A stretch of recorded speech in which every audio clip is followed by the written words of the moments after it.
Hola nuevamente, bienvenidos a esta sesión número 3. Reciban un cordial saludo donde quiera que se encuentren. Bien, en la sesión anterior definimos y llegamos a la conclusión de las ecuaciones que definen la posición, la velocidad y la aceleración de un punto, de una partícula contenida en un cuerpo rígido basado en movimiento de traslación. En esta sesión vamos a analizar ahora lo que es el movimiento de rotación respecto de un eje fijo.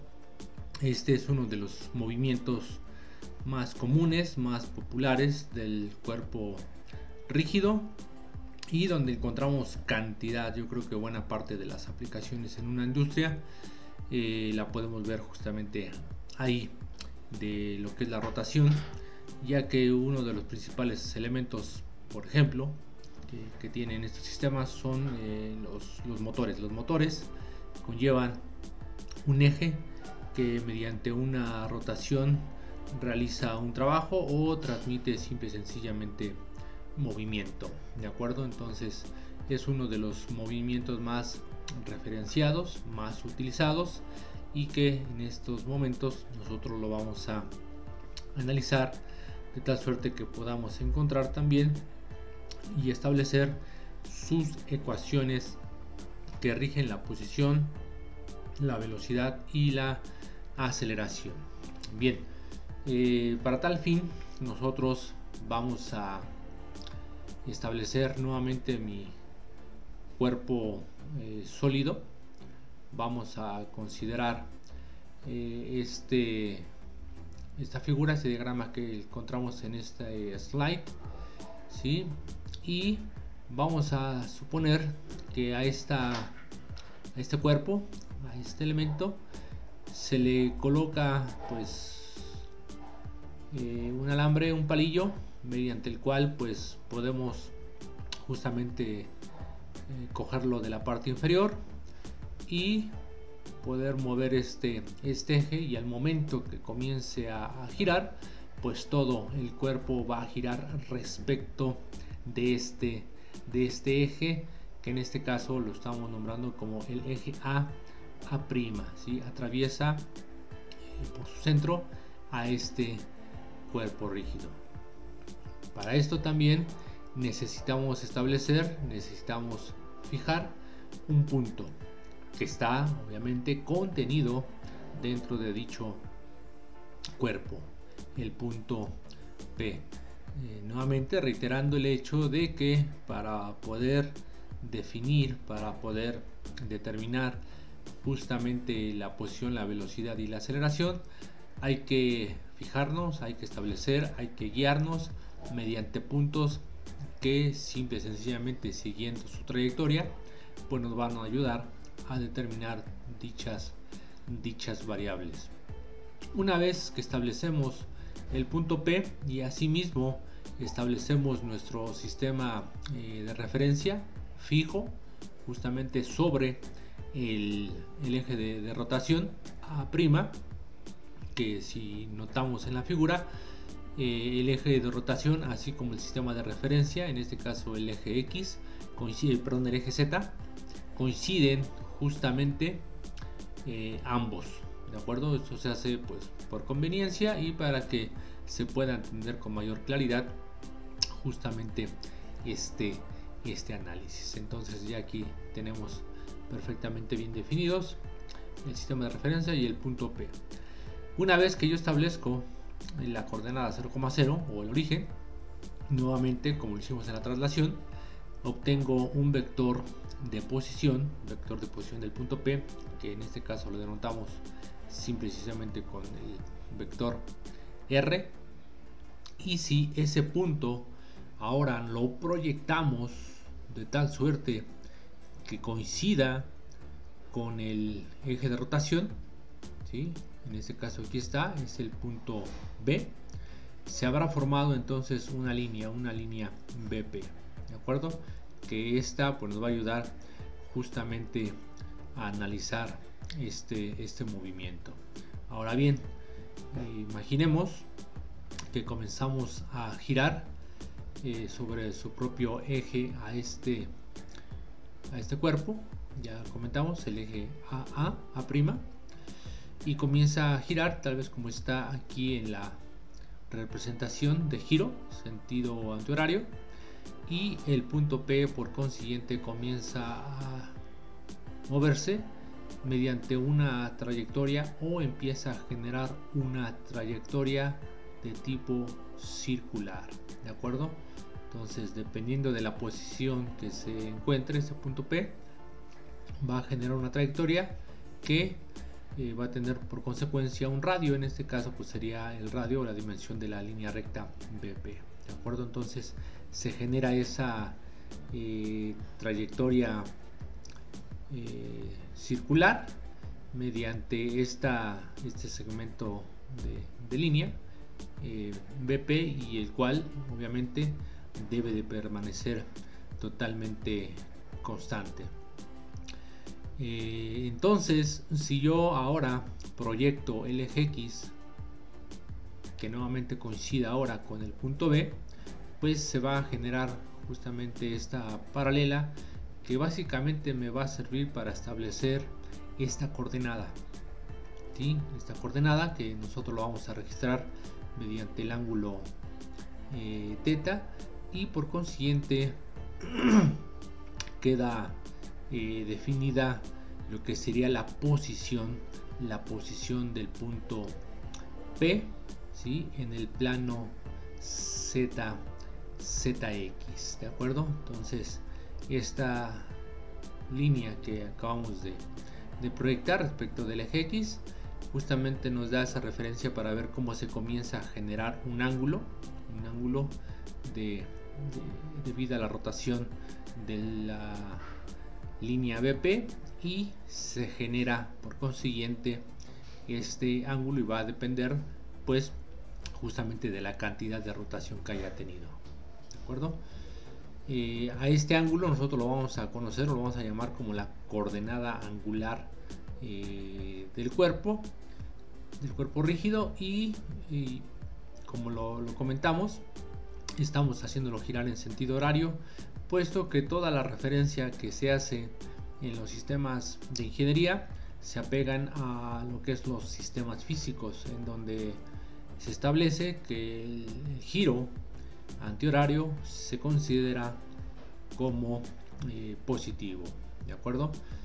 Esta coordenada angular va a estar definida en ingeniería mediante radianes, y en muchos casos pues también se expresa mediante revoluciones por minuto en grados, o de una manera más coloquial en vueltas o giros. Un giro pues viene siendo los 360 grados, viene siendo una revolución, y como lo dice esta pequeña igualdad que tenemos en estos momentos, pues va a ser igual también a 2 pi radianes. Esta equivalencia viene siendo realmente lo que es la ecuación que define la posición respecto de la coordenada del ángulo, ¿sí? Respecto del punto P o de la línea BP, que como se acaba de explicar, pues en cierto sentido es exactamente la misma. Se habla o se dice de la línea BP porque en muchos casos es mucho más fácil como que ver cuando un objeto está rodando, ver una línea que un punto. Es un poquito más visible, pero ya sea el punto de la línea pues nos ayuda mucho para determinar justamente las velocidades, las posiciones y las aceleraciones. Entonces, basado a esto que se acaba de mencionar, y con lo que también ya habíamos visto en las sesiones anteriores, pues ahora para poder encontrar la velocidad de este punto, pues tenemos que derivar esta igualdad, ¿sí? Entonces chequen también una cuestión sumamente importante, que basado a los temas que se recomendaron, que usted ya debe de tener bien arraigados y bien definidos, y en todo caso volverlos a repasar, ¿sí? La velocidad de una partícula, de un punto que está teniendo este tipo de trayectoria circular, ¿sí? Esta velocidad siempre va a ser tangente a la trayectoria del punto P o a lo que sería la línea BP, ¿sí? Recuerden, tanto el punto como la línea recta BP generan y desarrollan un plano o una trayectoria circular. Entonces la velocidad que se deriva de ese punto tiende a ser de tipo tangencial, es un vector que sale tangente a la trayectoria circular. Bien, vamos ahora entonces a definir justamente dicha función. En este caso, haciendo esta derivación y haciendo la notación que la velocidad del punto es tangente a la trayectoria, pues simple y sencillamente nos queda que la velocidad del punto P va a ser igual a omega producto cruz R, donde en este momento ya estamos denotando la velocidad angular o la velocidad debido al giro de dicho punto o de la línea BP, donde la velocidad es simple y sencillamente el producto cruz del vector velocidad angular, ¿sí? Omega, y el vector de posición R. Y nuevamente, haciendo esta derivación, se obtiene lo que sería la ecuación que define la aceleración de dicho punto, y en donde también aparece este nuevo elemento, esta nueva variable que se conoce como la aceleración angular, ¿de acuerdo? Recuerden que esto resulta debido a las derivaciones que se hacen, y en este caso en particular de la aceleración vemos que tenemos dos elementos en esta ecuación. Vamos a explicar también a qué hace referencia a estos dos elementos.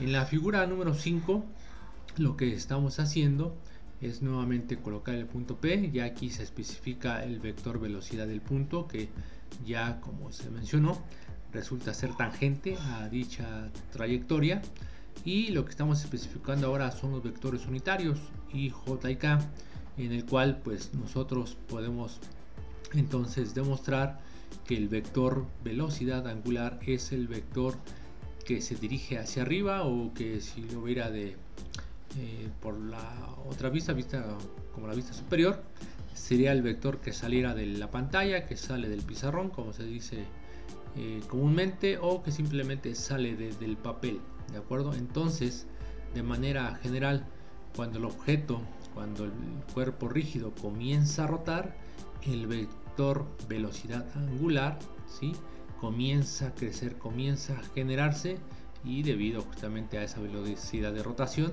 pues el vector velocidad angular va a ser mayor o simplemente va a ser menor. Aquí lo denotamos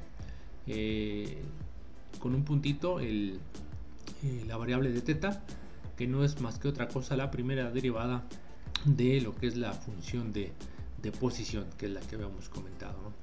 Es justamente la velocidad angular. También notamos, como en la figura anterior, este ángulo que es el ángulo phi, perdón,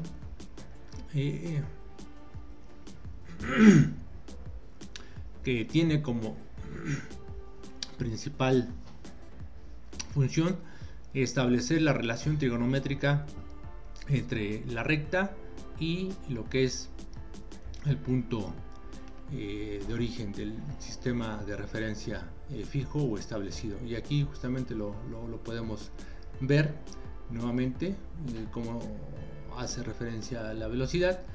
Y bueno, esto también podríamos tener como el mismo resultado mediante la figura 7, que en unos momentos vamos a poder visualizar, y corroborar que este resultado justamente viene siendo el mismo y aquí demostramos entonces cómo se produce el producto vectorial, ¿sí? Omega o velocidad angular, producto cruz R. Nuevamente, ya para reiterar, omega es el vector que está dirigido a todo lo largo del eje de rotación, y nuevamente, para que quede bien arraigado, bien entendido, no es otra cosa más que la velocidad angular del cuerpo, y en este caso es hacia arriba por el sentido de giro. Si girara en sentido horario, el vector invertiría su dirección y se dirigiría hacia abajo, ¿de acuerdo? También lo pueden tomar como esta magnitud como una razón de cambio, qué tan rápido está cambiando lo que es la posición, ¿de acuerdo?, de la coordenada angular. Bien, para todavía hacer más ilustrativa esta parte, y también esclarecer a qué se refieren los dos elementos de la ecuación de la aceleración, vamos a apoyarnos con estas dos figuras que tenemos aquí, de acuerdo, con las cuales vamos a demostrar justamente el resultado de lo que es las ecuaciones de velocidad y aceleración. Para ello,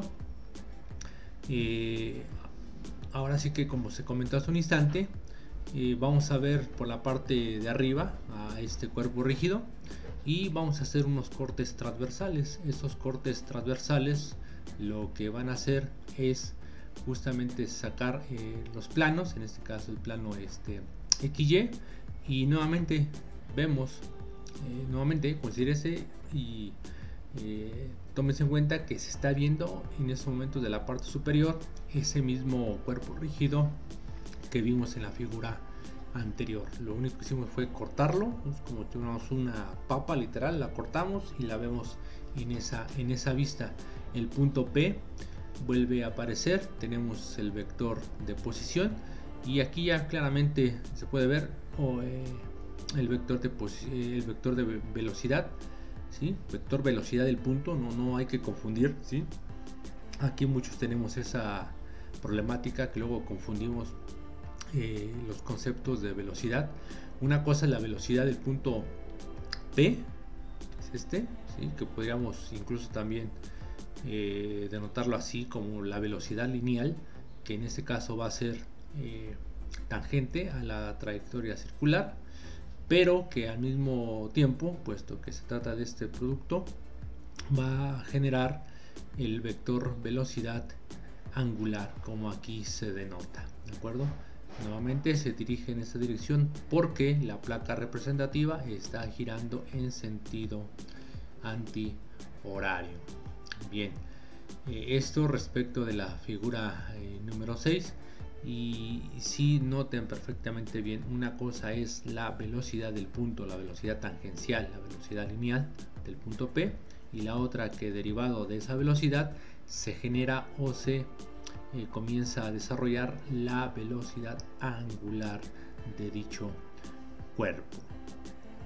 Ahora bien, para entender los dos conceptos de la ecuación de aceleración angular, vamos a hacer referencia a esta figura número 7, en donde nuevamente tengo el punto P, tengo el plano XY, el origen, y adicional al vector velocidad angular, que está aquí representado, se va a generar también el vector aceleración angular. Pero en este caso, nótese que la aceleración del punto P se va a descomponer, ¿sí?, en sus dos componentes. Una que la vamos a llamar como la componente de la aceleración del punto P normal, ¿sí? Aquí está la aceleración normal, que siempre se va a dirigir hacia el centro de rotación. Aquí está claramente bien definido, y que para encontrar ese valor pues va a ser como se dirige hacia el centro, menos omega al cuadrado por r.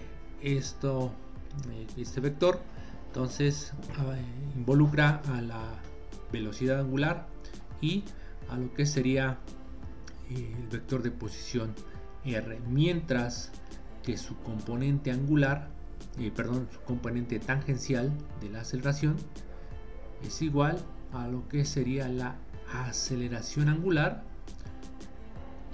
por el vector unitario K, producto cruz, vector de posición R. Entonces, en lo que es la aceleración angular, tenemos estas dos componentes porque se genera aquí sí tal cual el nombre, componente de la aceleración del punto P tangencial y componente del punto P normal, que es exactamente lo que estamos viendo aquí en la ecuación. Este primer elemento de la ecuación es la componente tangencial y este segundo elemento de la ecuación es la componente normal, y que basado a estos diagramas podemos expresarlo en su forma vectorial, cada una de las componentes aquí están, y en su forma escalar. Entonces, de manera general, de manera simple, para obtener la componente tangencial, pues multiplicamos el radio, que viene siendo el vector de posición, y el valor de su aceleración angular, y para la componente normal, puesto que es un escalar, ya el signo no se considera, simple y sencillamente nuevamente es el radio y la velocidad angular al cuadrado. Resolviendo estas dos componentes, pues ya podríamos encontrar entonces ahora sí la aceleración absoluta del punto P. No pierda de vista esta ecuación que ya comentamos nosotros. En este caso es su expresión escalar, esta es su expresión vectorial, ¿sí? Note cómo de una velocidad lineal, que es este primer elemento, el elemento de la izquierda, ¿sí? De una velocidad lineal, o que en este caso, como se dijo, es la velocidad tangencial, pero no se expresa tal cual así en estos conceptos. Vamos a pasar de esa velocidad lineal a una velocidad angular. Aquí lo dice claramente la expresión. La velocidad del punto P va a ser igual al radio de giro por la velocidad angular, y es muy obvio, es muy hasta cierto punto visual, que cuando el punto comienza a rotar basado en el movimiento de su eje de rotación, comienza a desarrollar la trayectoria y se genera entonces el vector velocidad tangencial, pero al momento de que este movimiento comienza a realizarse, se genera justamente una velocidad de tipo angular, que tanto la velocidad como la aceleración son medidas en radianes, como ya lo explicamos hace un momento. En algunos casos nos darán el valor en radianes, nos lo darán en revoluciones por minuto, o simplemente revoluciones, en vueltas o en giros, pero siempre los valores o el valor que se sustituye o que se utiliza para hacer los cálculos siempre debe de estar expresado en radianes, y esto pues bueno, lo podemos nosotros obtener con esta igualdad, que es pues relativamente la fórmula número 1 para obtener la velocidad la posición del punto P.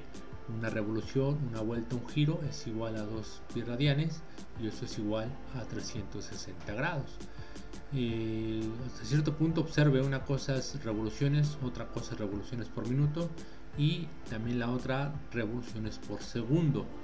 Tenga muy presente estos datos, estos valores, al momento que usted sustituya los mismos en las ecuaciones.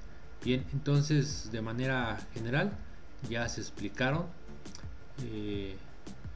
cómo se obtienen y cuál es el origen de estas ecuaciones, y cómo comienza a surgir tanto el vector velocidad angular como el vector aceleración angular. ¿De acuerdo? Como se había comentado, este tipo de movimiento es el más común, es el más popular, es el más utilizado en distintas elementos en distintos equipos, en distintas máquinas que se tienen en una planta. Por ejemplo, en una línea de ensamble, pues vemos que justamente esa línea se va moviendo a una cierta velocidad que se determina mediante los cálculos necesarios de acuerdo al número de operaciones, al número de operarios, y se va determinando el tiempo de ensamble en cada estación. Entonces todo ese tipo de situaciones tiene mucho que ver el hecho de aumentar, de disminuir tanto la velocidad como la aceleración, o mantenerlas constantes, como también se ve mucho en los problemas. Bien, vamos a dejar hasta aquí en esta sesión número 3, ya que con esto que nosotros acabamos de definir y con lo que se comentó de que es uno de los movimientos más comunes, ya estamos en la disposición de comenzar a resolver problemas. Y la realidad de las cosas es que los problemas llevados a rotación casi son de aplicaciones infinitas. Todo lo podemos referenciar en cálculos de rotación, ¿sí? Desde cuestiones totalmente simples hasta mecanismos, hasta elementos sumamente complejos, ¿de acuerdo? Entonces les dejamos hasta aquí. Les agradezco mucho su atención. Cuídense mucho y pásenla muy bien. Gracias y hasta luego.